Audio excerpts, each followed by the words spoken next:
আজকে আমরা এঁচড়ে মটর ডাল করছি। ফার্স্টে তেল দিলাম, তেজপাতা, শুকনো লঙ্কা, জিরে দিলাম, ফোড়ন দিলাম। ফোড়ন দিয়ে এবার দিলাম, এঁচড়টাকে ভাজলাম, ভেজে এবার ডালটাকে ছেড়ে দেবো। হ্যাঁ, একটু নুন, আন্দাজ মতো একটু নুন,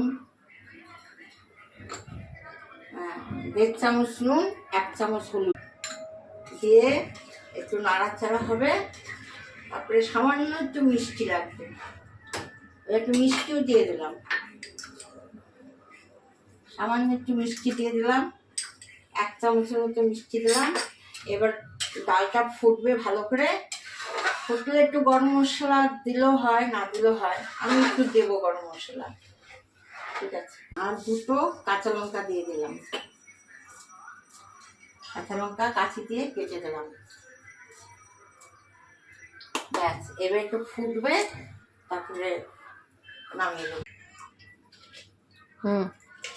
এই গরম মশলাটা একটু থেতে করে দিয়ে দেবো, তারপরে একটু ফুটবে, তারপরে নামিয়ে দেবো। একটু উঁচু আসলে ভালো লাগবে।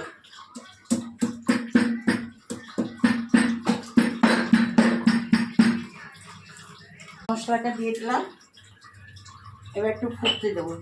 হ্যাঁ, 2-3 মিনিট ফুটবে, ব্যাস হয়ে যাবে।